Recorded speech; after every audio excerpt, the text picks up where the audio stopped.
Bonjour Tal, je suis vraiment très heureux de te retrouver. On s'était déjà parlé pour parler de bande dessinée. Tu avais déjà évoqué cet album dans ton travail, donc à partir de la bande dessinée, comment on reconstitue des séquences et des chronologies.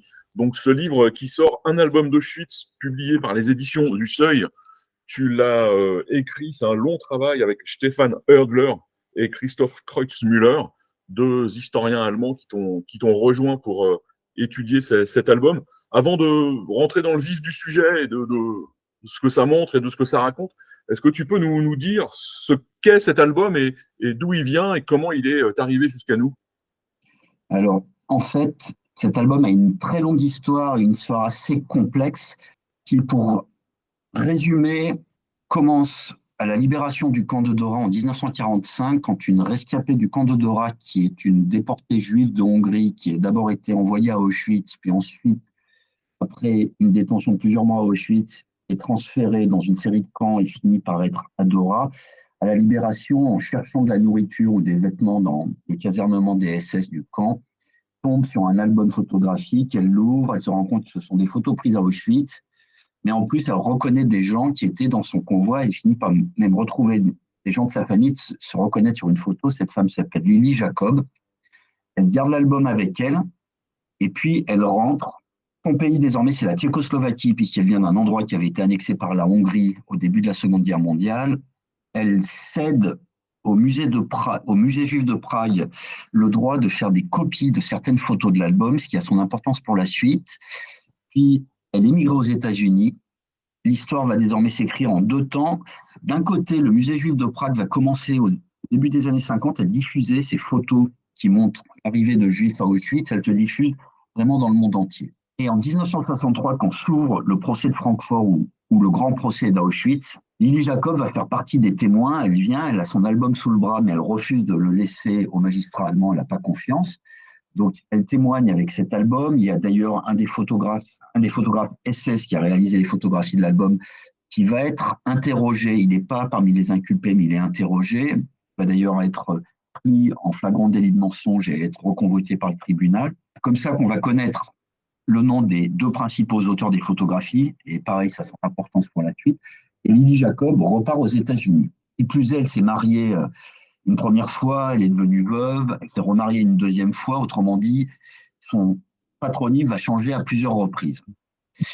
Et à la fin des années 70, Serge Klarsfeld, en France, va se rendre compte que les photos qui circulent depuis des décennies proviennent sans doute d'un même ensemble, puisqu'on ne le savait absolument pas. Il va se lancer sur la piste de ces photographies, aller à Francfort. Là, les magistrats vont lui dire oui, il y a une femme qui avait cet album, et impossible de retrouver sa trace. Il va embaucher un détective privé qui va finir par retrouver cette femme à Miami. Donc il faut vraiment imaginer, on est à la fin des années 70, multiples changements de nom à cause de ces mariages successifs. Vaille que vaille, finalement, Serge Klarsfeld réussit à la retrouver. Il se rend à Miami, la convainc, après plusieurs jours, de céder l'album au musée de Yad Vashem, où en 1980, Lily Jacob vient, remet l'album le plus officiellement du monde. Cet album est quand même fondamental pour plusieurs raisons. D'abord, il est constitué de 197 photographies, ce qui en fait l'ensemble le plus important montrant l'arrivée de Juifs dans un centre de mise à mort, en l'occurrence celui d'Auschwitz.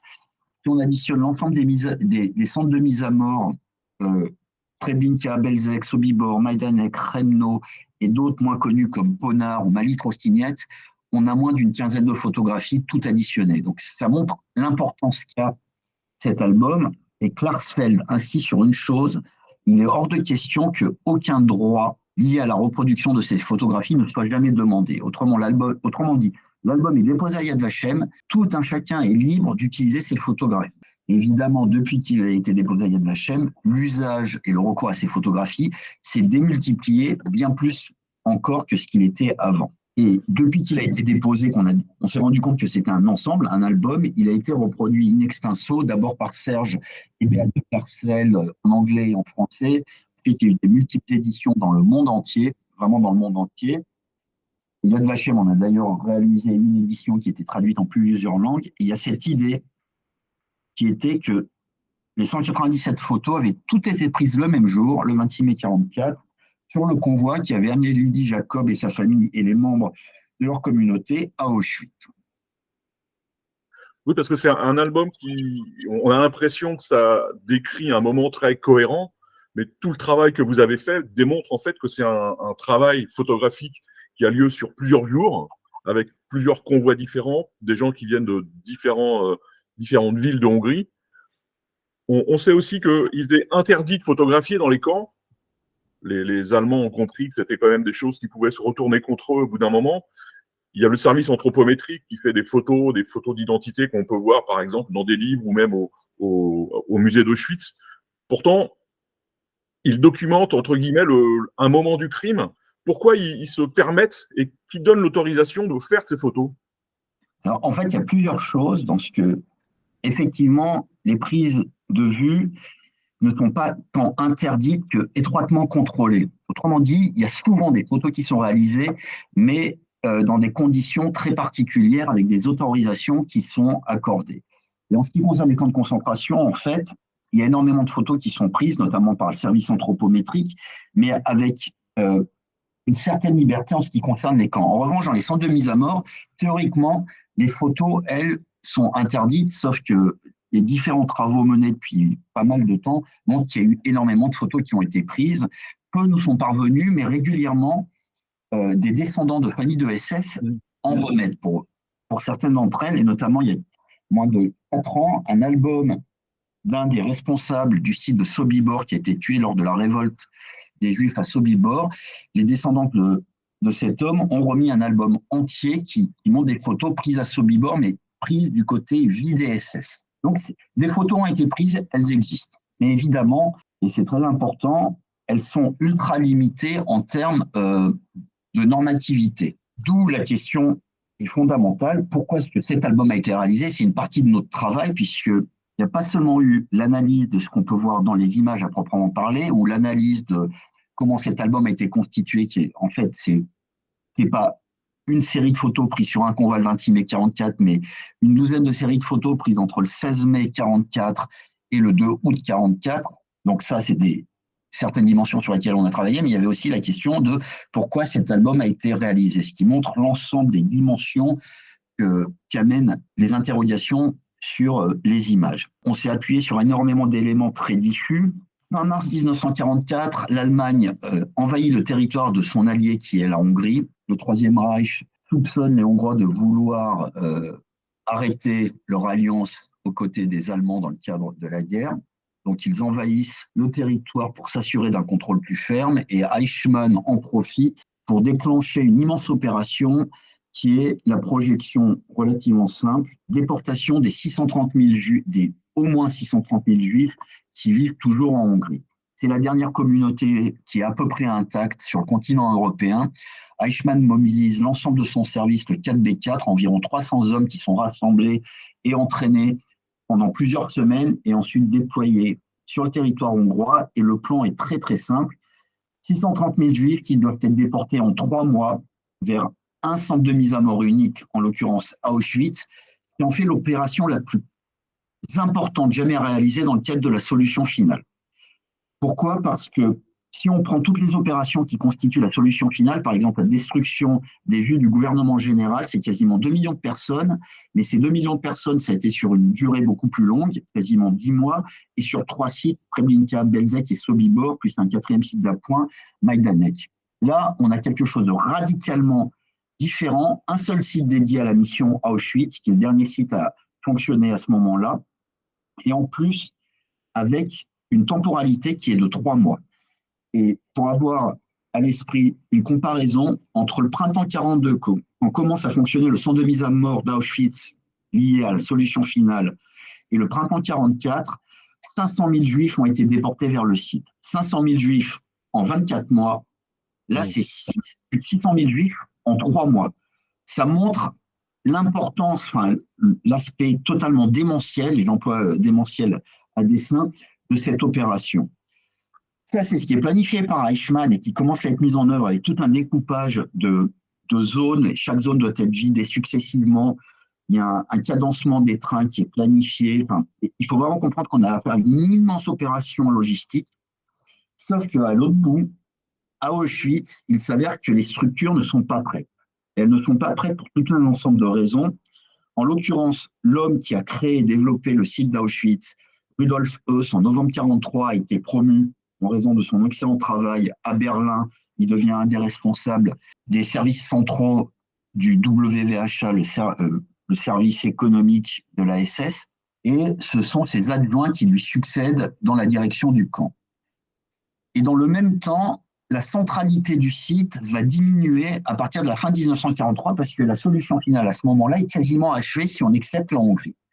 Autrement dit, du point de vue SS, le site d'Auschwitz perd en efficience. Et au printemps 1944, une partie des chambres à gaz ne sont plus fonctionnelles. Tout un ensemble d'opérations liées à l'assassinat se sont délitées. Autrement dit, Liebenschel, qui est le successeur de Höss, est jugé par Eichmann peu fiable, peu compétent. Et ce qui va se passer d'un point de vue organisationnel est très intéressant.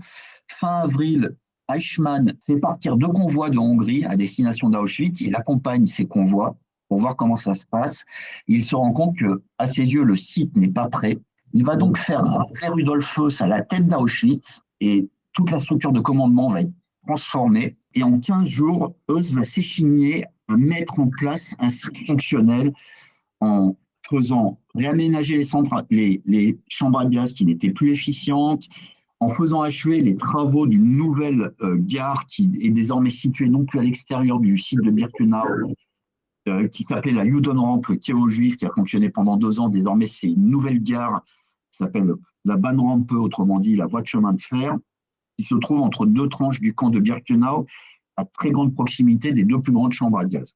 On a donc tout ce réaménagement qui est mis en place par eux très rapidement, avec un élément très intéressant dont on s'est rendu compte en travaillant sur cette gare qui est le lieu des photographies, c'est que Höss, après la guerre, a été interrogé à Nuremberg, puis lors de son procès, puis a écrit son autobiographie, et Höss est un mythomane. Il faut vraiment comprendre qu'on a affaire à un homme qui est un mythomane, qui a construit sa propre légende, mais pas après son arrestation.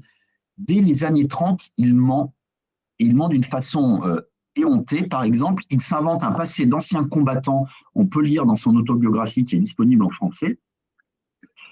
Il explique qu'il s'est engagé lors de la Première Guerre mondiale à l'âge de 14 ans, qu'il a combattu sur le front oriental en Irak, qu'il est le plus jeune décoré de la Croix de fer de l'armée allemande.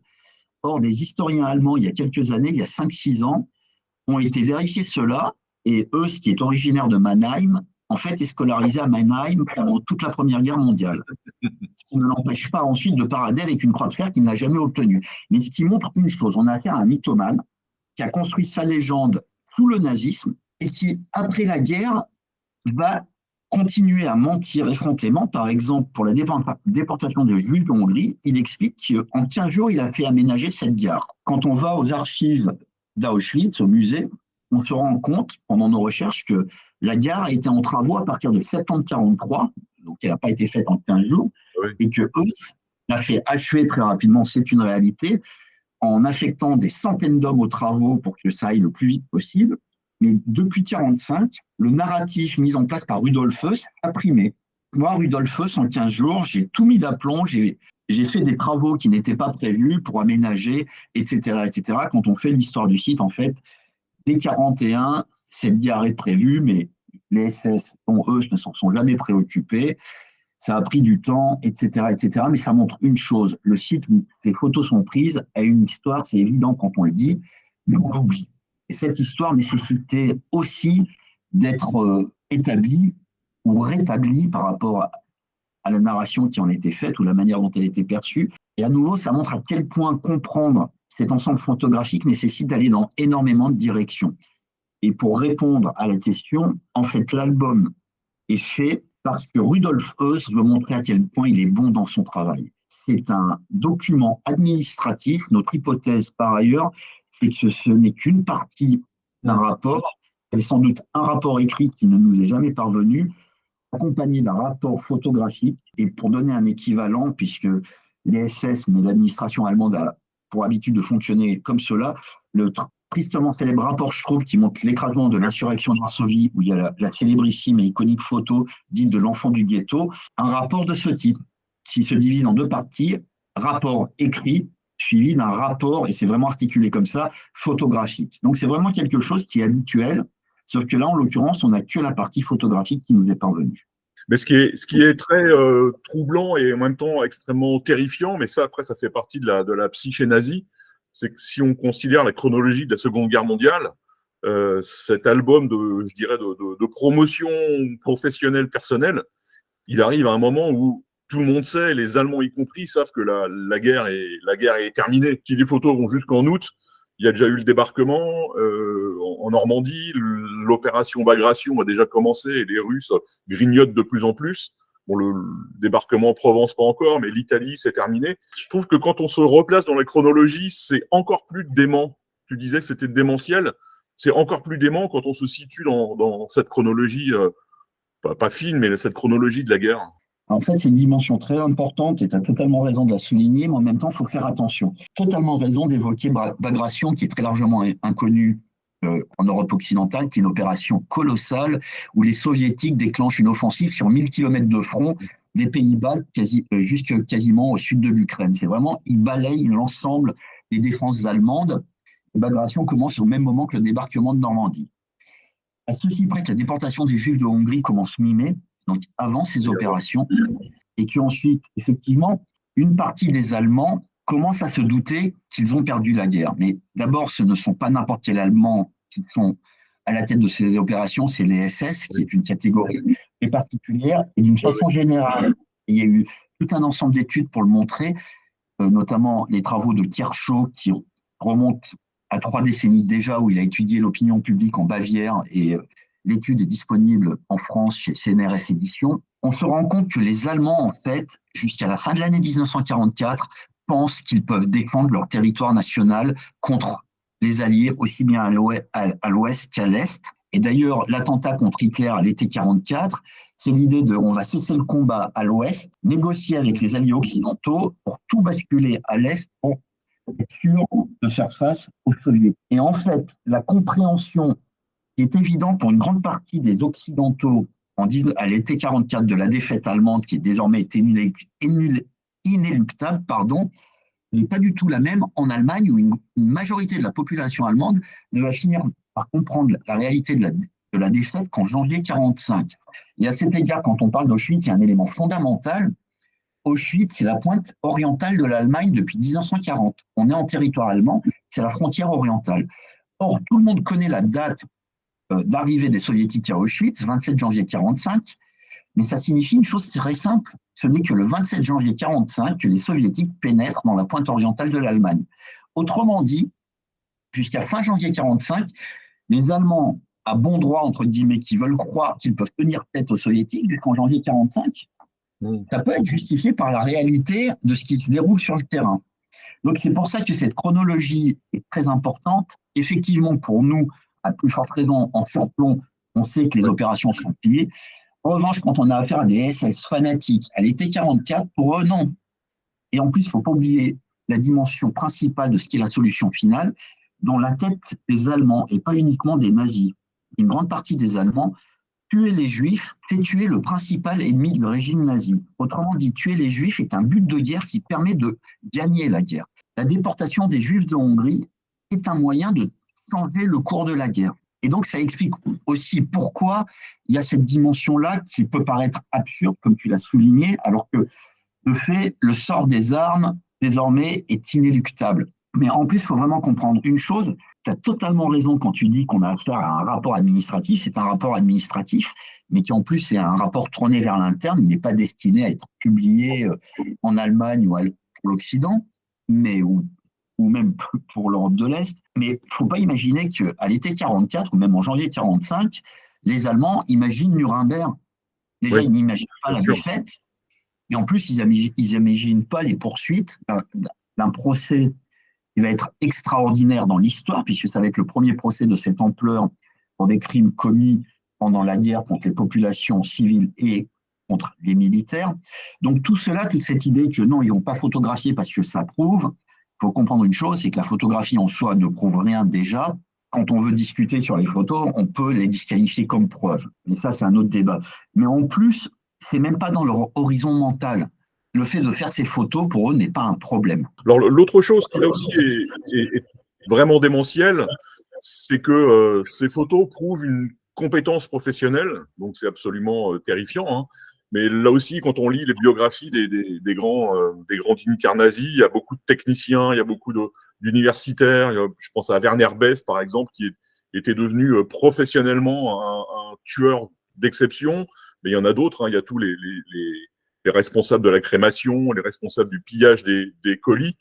Cet album montre ça aussi, c'est que c'est des gens qui font un boulot et ils sont devenus très bons dans leur boulot. C'est le principal piège de l'album, c'est que c'est un album d'autopromotion. Autrement dit, c'est un rapport interne qui est destiné en gros à dire « Regardez comment moi, Rudolf Höss et mes hommes, on travaille bien ». Autrement dit, toute photo procède d'une mise en scène.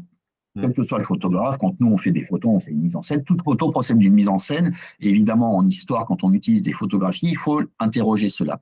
Mais là, la mise en scène va encore plus loin, que c'est une mise en scène qui est destinée à montrer aux supérieurs de Höss, en gros, pour aller très vite, Heinrich Himmler et puis toute une série de dignitaires de l'appareil d'État. Cet album, il est là pour dire, regardez comment nous on travaille bien. Autrement dit, c'est une mise en scène qui est destinée à valoriser, à mettre en avant la qualité, avec plein de guillemets, du travail réalisé à Auschwitz. Donc oui, d'un côté, il y a la technicité de nous, SS, regardez comment on gère ça d'une main de maître, et en même temps, il y a ce piège qui laisse croire que tout est rationalisé, carré, fluide, alors que justement, et on s'est échiné, notamment retrouver des témoignages de gens qu'on voit sur ces photos, c'est-à-dire des gens qui témoignent de leur convoi, qui expliquent le chaos qui règne, ce qu'on sait, parce que tous les témoignages de 42 à 44 disent la même chose, mais là, en plus, on a des témoignages qui coïncident avec ces convois. C'est chaotique, c'est violent, c'est décousu, etc., etc.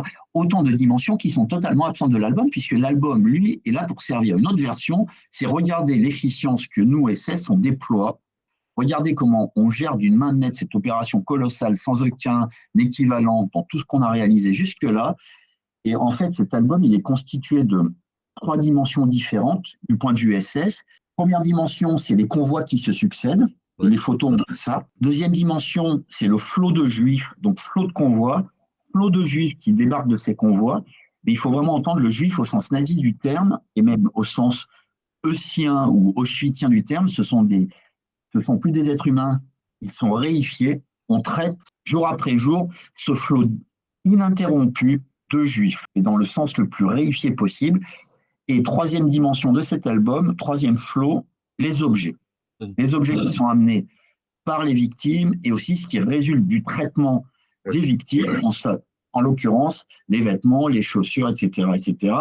Tout ça, d'ailleurs, ça constitue les derniers chapitres de l'album, même si ça sous-tend une grande partie des photos qu'on voit. Il y a pas mal de commentaires sur cet album dans des interviews. La plupart des gens trouvent qu'il n'y a pas de violence dans ces images.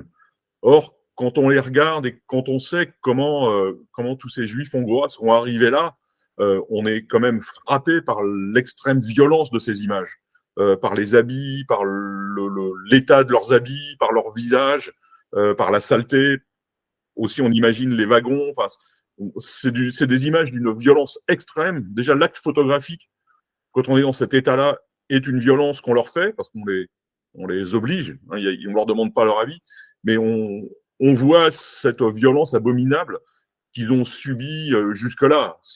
Et on sait aussi qu'ils ne savent pas forcément ce qui va leur arriver ensuite, quoi. Ça, c'est un point fondamental que tu abordes, parce que ça permet de montrer aussi comment notre regard sur les photographies est très problématique. Tout ce que tu viens d'énumérer est fondamental, vraiment fondamental, mais l'immense majorité des gens, tout un chacun, en fait, quand on ne réfléchit pas à ce qu'on voit, est piégé par ce que donnent à voir les photos. Et donc, on va retrouver chroniquement de partout, à la fois chez les historiens, chez les journalistes, ou même dans des documents pédagogiques, l'exploitation de ces photos en disant « aucune violence n'est visible ». Aucune violence exercée n'est visible. Ça, c'est la réalité, c'est ce que les SS essaient de gommer pour montrer qu'ils n'ont même pas besoin d'exercer de violence. En revanche, tout ce que tu as mentionné est fondamental.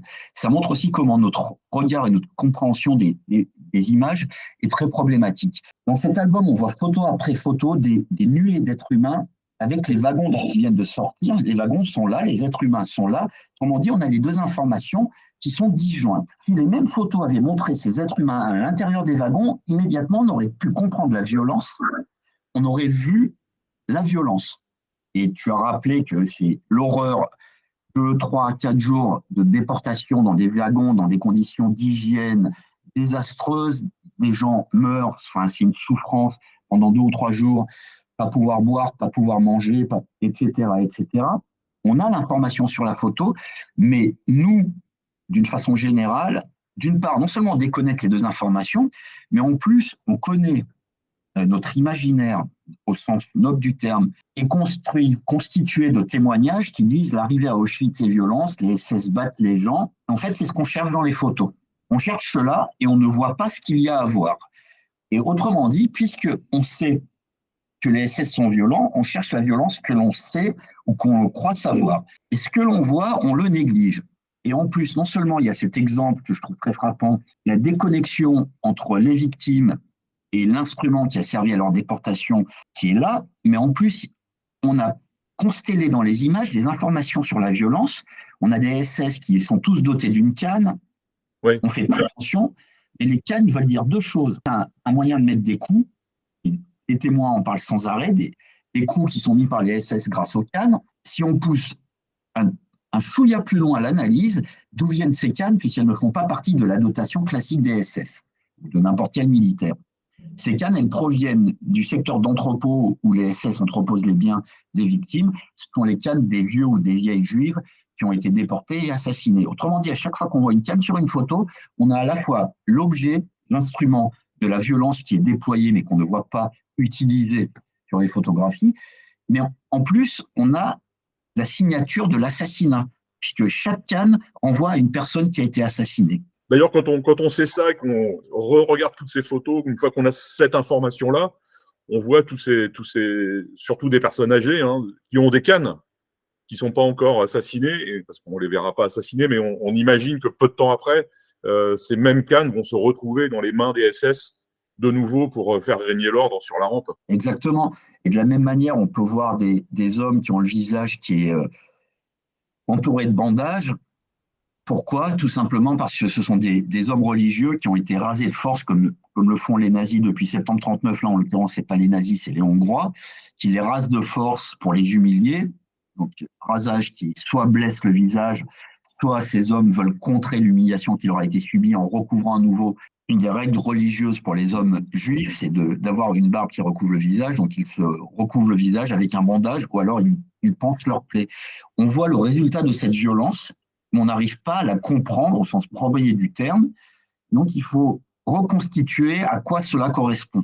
Mais une fois et c'est ce qu'on a essayé de faire sur certains aspects dans le livre, une fois qu'on met tout cela en place, on peut voir l'extrême violence que tu as soulignée qui imprègne ces photos littéralement.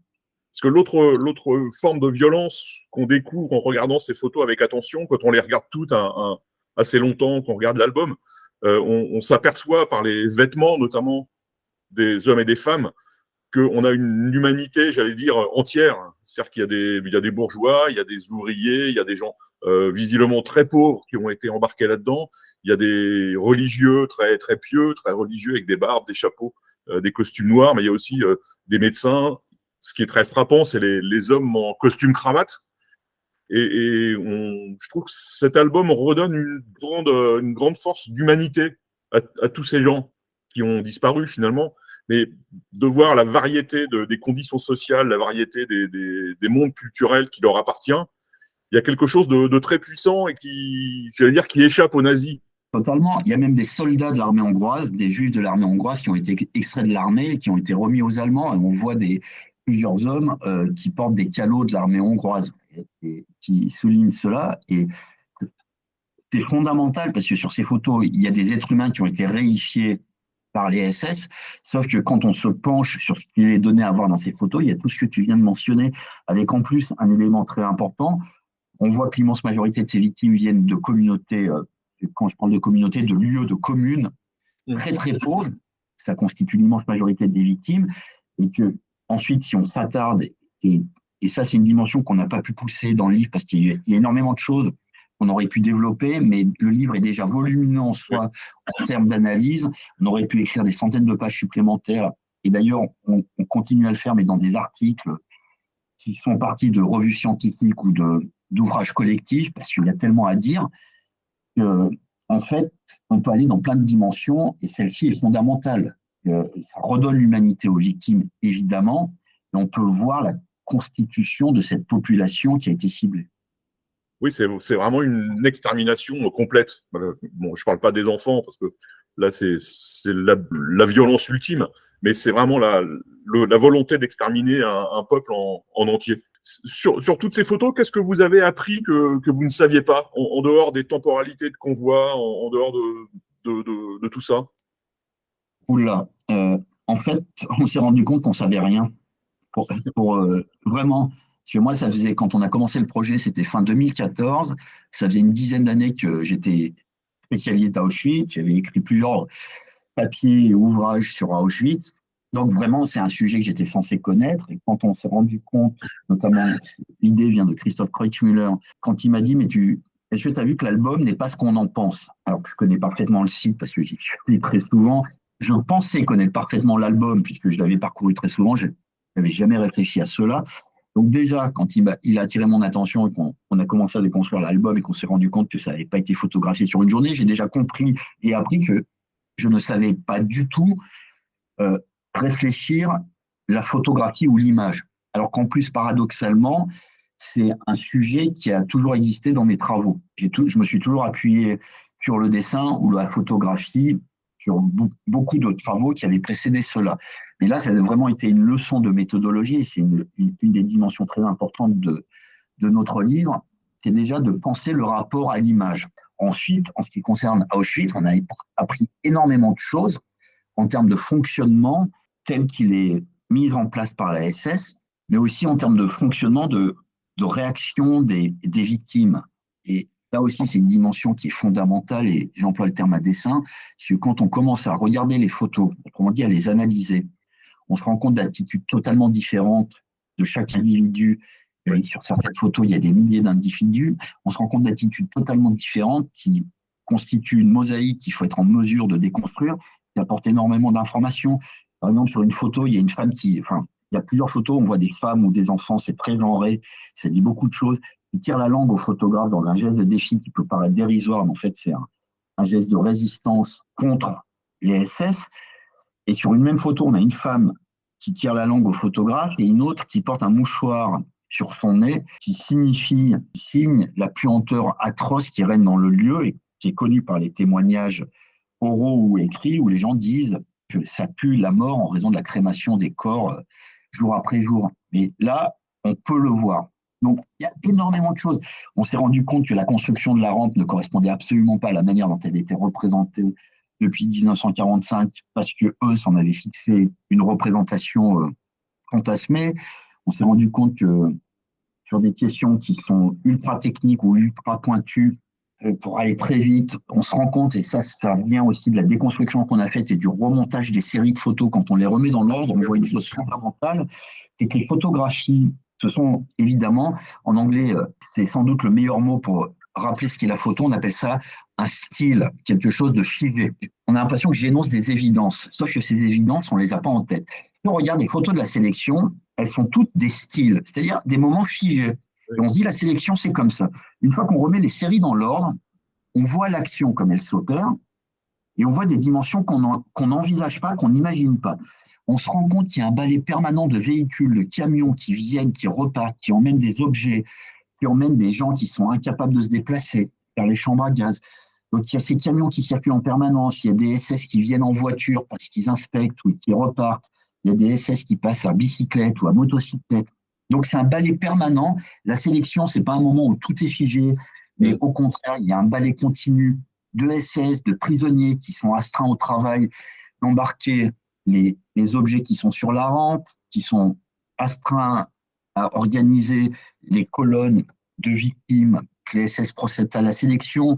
On peut voir que les autres prisonniers, ceux qui sont astreints au commando de travail du camp, eux, par contre, ont été renvoyés à l'intérieur des différents secteurs de Birkenau, et que la conséquence de l'arrivée de ces convois, et ça permet de comprendre aussi plusieurs dimensions du fonctionnement du site. Chaque fois qu'un convoi arrive, le travail classique, habituel du camp de concentration est immédiatement impacté, ne peut plus être réalisé. Ce qui explique aussi pourquoi entre 42 et 44, l'immense majorité des convois de la solution finale arrivent de nuit. Que ça n'impacte pas le fonctionnement du camp et ça permet de mettre en avant la dimension très particulière d'Auschwitz, qui est le seul camp de concentration où il y a aussi un centre de mise à mort à côté. Or, ce centre de mise à mort où il y a des flots de victimes juives qui arrivent semaine après semaine entre 42 et 44, il vient vraiment contrecarrer le fonctionnement classique, traditionnel d'un camp de concentration. Les prisonniers sont astreints au travail. Chaque fois que 1000, 2000 ou 3000 personnes débarquent, vous ne pouvez pas avoir des prisonniers qui travaillent à des travaux de terrassement ou de construction à proximité. Raison pour laquelle les SS entre 42 et 44 font en sorte que l'immense majorité des convois arrivent de nuit. La déportation des Juifs de Hongrie, où il y a une telle quantité de Juifs à traiter avec des guillemets, les convois arrivent de jour comme de nuit. Et là, on se rend compte complètement sur les photos que l'arrivée de jour empêche l'achèvement du travail de construction de la gare, qui ne sera d'ailleurs jamais achevé, prévu de ressembler à une vraie gare avec des bâtiments en dur. Ce ne sera jamais achevé pour tout un ensemble de raisons. Dans celui-là, dans les rapports quotidiens, le SS qui dirige les travaux écrit « Arrivée de Sondertransport », convois spéciaux, comme on dit la solution finale, on a renvoyé les 350 prisonniers astreints au travail dans le camp. Et donc, pendant 3 ou 4 heures, ils ne peuvent pas travailler. Ils sont remis au travail quand le convoi a fini d'être traité, que la loco et les wagons sont extraits, que les bagages ont été embarqués. Donc, 3 ou 4 heures. Et puis, quand un nouveau convoi arrive, même opération, on renvoie les prisonniers. Et c'est pour cette raison qu'on voit des pelles, des pioches, d'autres instruments qui traînent sur les photos, ce qui est anormal dans le fonctionnement d'un camp. Et tout ça, mis bout à bout, permet de comprendre non seulement comment se déroule la sélection, c'est-à-dire les opérations qui mènent à l'assassinat, mais quand on regarde autour, donc au-delà du premier plan, au-delà de l'objet qui est photographié par les SS, tout autour, il y a aussi le décorum qui donne énormément d'informations sur ce qu'est le fonctionnement d'un camp de concentration. Dans le décorum, entre guillemets, c'est évidemment pas le bon mot du tout, mais sur la rampe notamment, il y a beaucoup de détenus qui ont donc ce costume rayé, qui sont au milieu des déportés en train d'être séparés, en train d'être triés.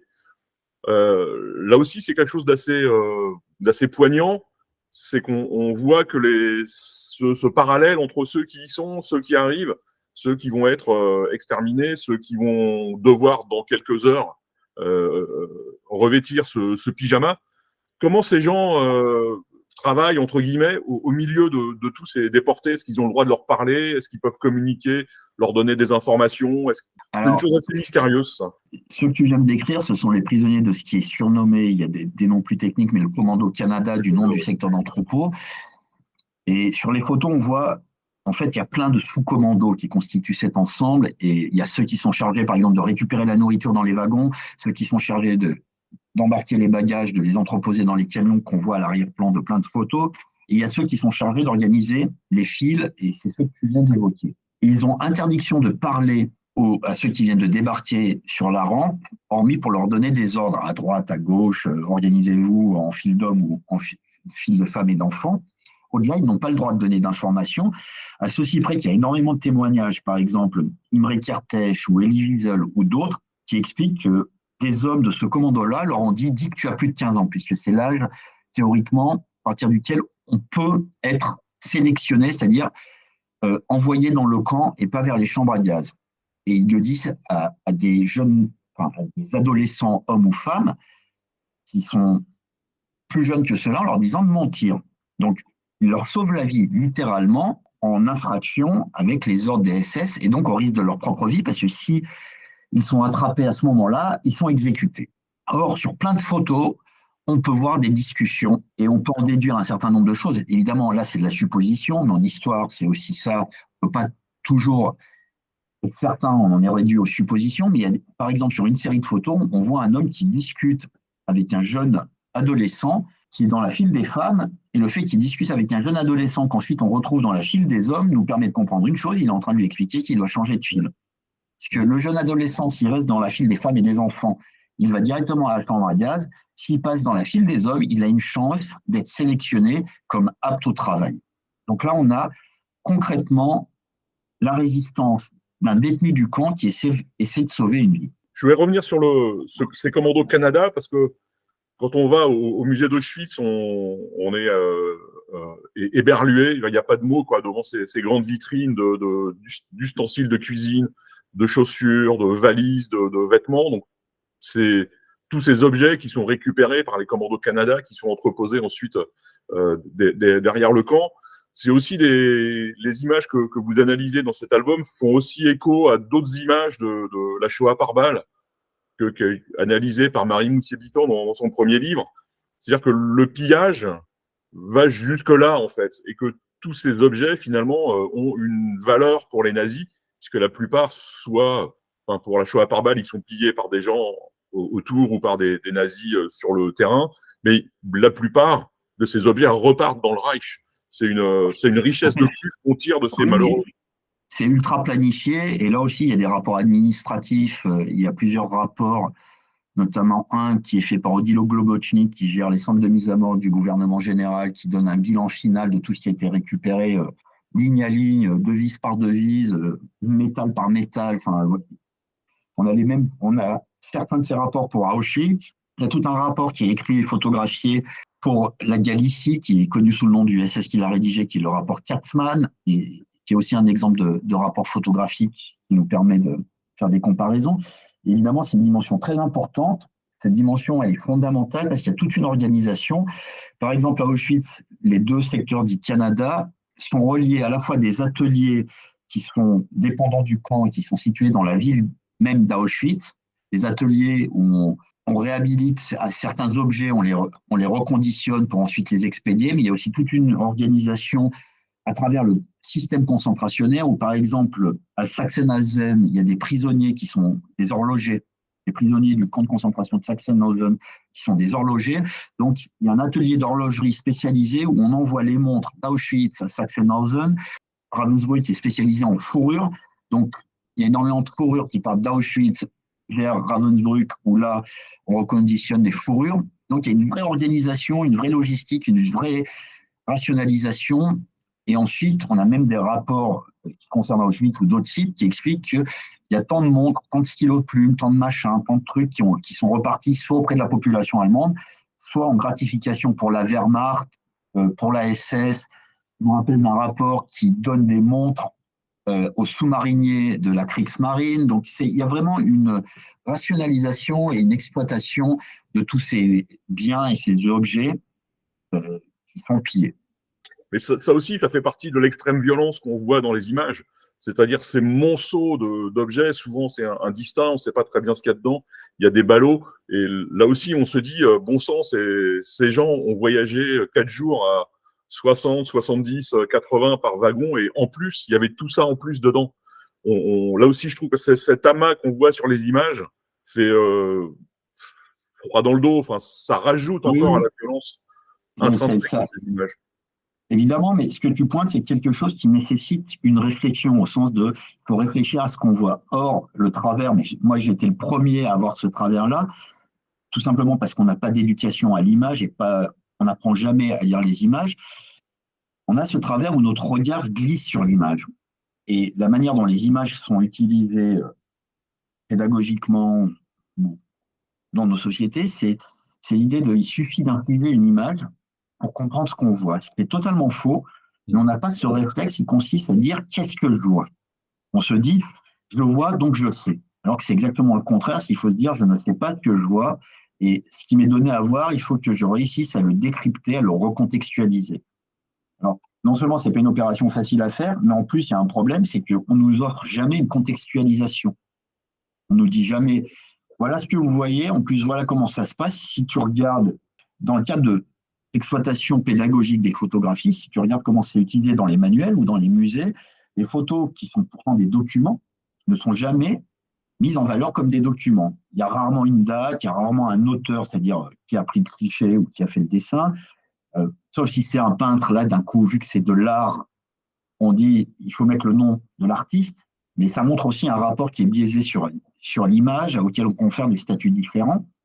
L'exigence qui est apportée à l'art, on dit c'est un tableau fait par tel artiste ou c'est un document qui a été écrit par tel auteur, même si c'est un illustre inconnu, ce n'est pas une exigence quand on a affaire à la photo qui n'est pas la photo faite par des grands photographes, Capa, Cartier-Bresson, etc., etc. Donc tout ça, ça montre un immense impensé. Et pédagogiquement, on a le résultat il y a quelques années qui était caricatural, où à une épreuve du bac, il fallait commenter une photo qui accompagnait un texte sur une mission Apollo, et ce n'était pas la bonne mission Apollo qui était mise en photo.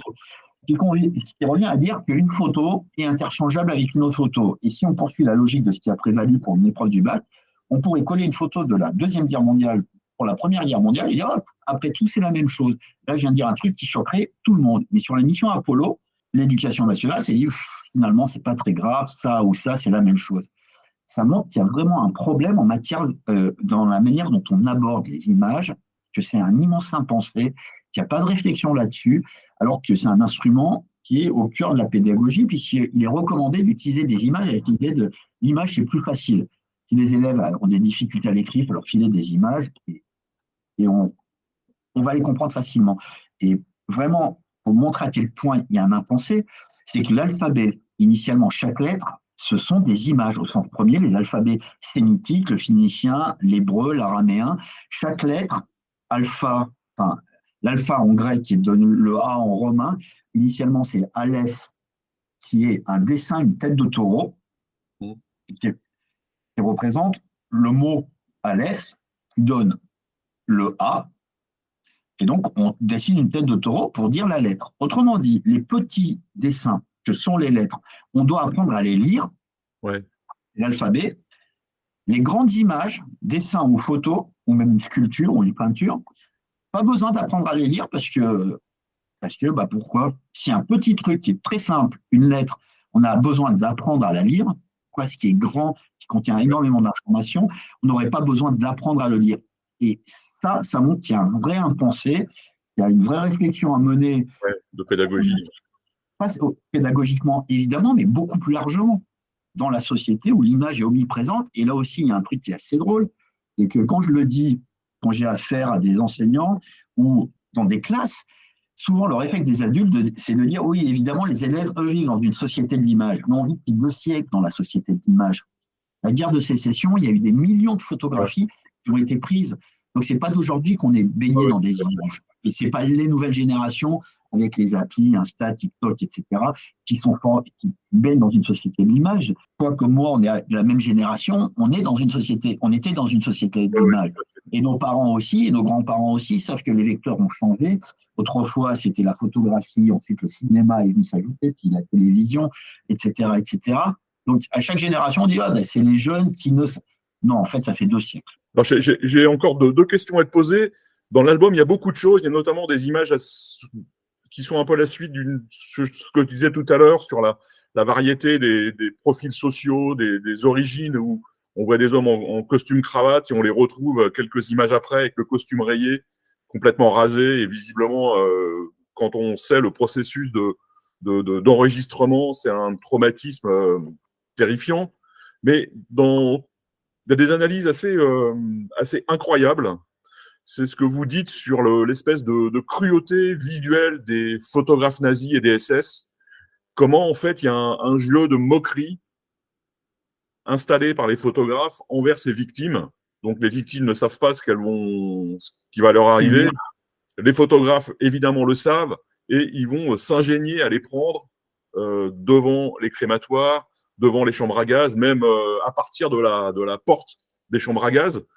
Qu'est-ce qui leur passe par la tête à ces photographes SS quand ils font ça? Quel est l'intérêt? Ils sont antisémites et c'est un rapport de SS pour des SS. En gros, c'est des grosses blagues de SS. Mais c'est ce que j'évoquais précédemment, c'est l'idée de dire regardez à quel point on est bon, regardez comment on les dupe, regardez comment ils sont stupides, on les mène à la mort, vous pouvez le voir, mais eux ne le comprennent pas. Donc c'est à la fois cynique et pervers. Dernière chose que je voulais voir avec toi, c'est parler des photographies de la Shoah. On en connaît à la fois beaucoup et en même temps très peu par rapport à la monstruosité du crime. On a aussi l'impression, quand on regarde les photographies, bon, Dachau, c'est pas la Shoah, mais en tout cas partant de Dachau en 1933, je crois, jusqu'à la libération des camps, on a le sentiment d'un ensemble homogène, relativement homogène. Or, comme tu le disais, l'émetteur des photos, la façon dont elles sont prises, le contexte, change énormément la façon à la fois dont on les voit et dont il faut les analyser. Les photos de l'album d'Auschwitz que vous analysez, ce ne sont pas les mêmes façons d'analyser que les photos des libérations en 1945 par les soviétiques. Pourtant, on a l'impression que tout ça s'accroche, toutes ces images s'accrochent les unes avec les autres. Non seulement c'est fondamental ce que tu viens d'évoquer, que la dimension de ces photos ne sont pas faites pour nous, pour certaines, que d'autres sont faites pour nous, qu'elles étaient faites pour des raisons de propagande externe, notamment certaines dans les camps avant la Deuxième Guerre mondiale sont là pour prouver que tout va bien, donc il y a une vraie volonté d'intoxication. Mais on oublie à chaque fois de regarder l'image dans le cadre dans lequel elle était produite. Les photos d'Auschwitz qui constituent l'album, tout le monde les connaît, pourtant ils n'ont pas été faites pour nous. Comme on dit, quand nous, on plonge un regard plein d'humanité dans les victimes, on oublie que ce n'est pas du tout ce que les photos sont destinées à montrer. Ça, c'est la première dimension. La deuxième, c'est, tu as raison, il y a une très grande homogénéité qui semble découler de cet ensemble photographique. Et en même temps, il y a un point fondamental, il y a plein de photos qu'on n'envisage pas comme étant des photos de la Shoah, qui sont des photos de la Shoah.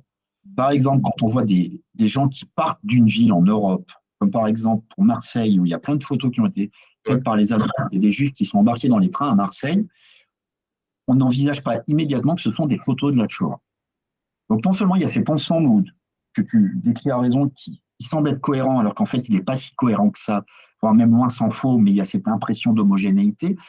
Mais en plus, il y a des photos tout autant importantes qui sont totalement négligées, tout simplement parce qu'on ne les envisage pas sous cet angle-là. Donc, en fait, il reste énormément de choses. Enfin, en histoire, il y a toujours des choses à faire. Dans ce qui concerne l'image, il reste énormément de choses à pointer, à déconstruire, à expliquer, à ajouter au corpus, etc., etc. Oui, parce qu'on pourrait y ajouter même les photos des spoliations d'œuvres d'art. Enfin, voilà, tout ça rentre dans ce projet politique, oui, ce projet politique nazi, quoi. Exactement. Juste une toute dernière question, là, c'est sur le rapport entre la photographie et le dessin. Dans une des interviews, tu expliquais que les dessins qui ont été faits par des déportés, notamment à Auschwitz, apportent plus d'informations, bon, je résume, hein, que ces photos. Quelle est l'articulation entre les deux? Pourquoi, enfin, et au final, excuse-moi, je suis un peu embrouillé, pourquoi au final ce sont les photos qui prennent la place d'icônes et pas les dessins qui sont plus justes, entre guillemets, puisque... Parce qu'il y a cette idée centrale chez tout un chacun que la photo dit le vrai, alors que le dessin est subjectif, ce qui est totalement faux. La photo comme le dessin sont subjectifs, il y a une confusion avec l'idée de reproduction mécanique ou aujourd'hui électronique versus la reproduction manuelle. Autrement dit, on se dit que vu que c'est fait à la main, que ça ne correspond pas à la réalité, vu que c'est mécanique, ça correspond à la réalité. Sauf qu'on oublie toute la dimension de mise en scène, de choix du cadrage, de machin, des trucs. Et on se dit, une photo dit la vérité, alors qu'un dessin ne dit pas la vérité. Ce qui est faux. Une photo procédant d'une mise en scène, déjà, il y a un choix. L'exemple le plus simple, c'est quand on fait un selfie, qu'on trouve qu'on a une sale gueule, on fait un selfie où on trouve qu'on a une bonne gueule. Voilà, ça ne dit pas la vérité. Il y a des dessins où on va être très beau et des dessins où on va être très laid. Bon, ben, voilà. Qui dit la vérité? En fait, ce qui est important, c'est que dit l'image. Est-ce qu'elle correspond à ce que disent les témoignages ou pas? Et le constat est simple. Les dessins qui sont faits, qui nous sont parvenus, enfin certains dessins d'Auschwitz disent beaucoup plus que les photos qui nous sont parvenues d'Auschwitz. Et en l'occurrence, ces dessins correspondent aux témoignages, ou aux archives, aux documents.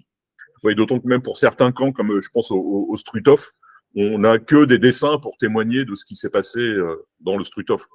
Exactement. Bata, je te remercie vraiment beaucoup d'avoir passé cette heure avec moi. Le temps a filé très vite.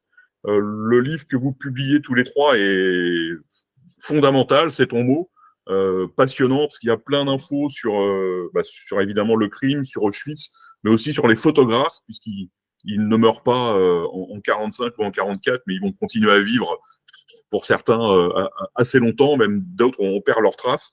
Voilà, c'est vraiment un album à la fois de connaissance de la Shoah, d'Auschwitz, c'est aussi une véritable réflexion historiographique qu'il ne faut pas négliger. Voilà, je te remercie et je te dis peut-être à bientôt pour un prochain livre. Merci à toi et avec plaisir et à bientôt. Salut Stéphane.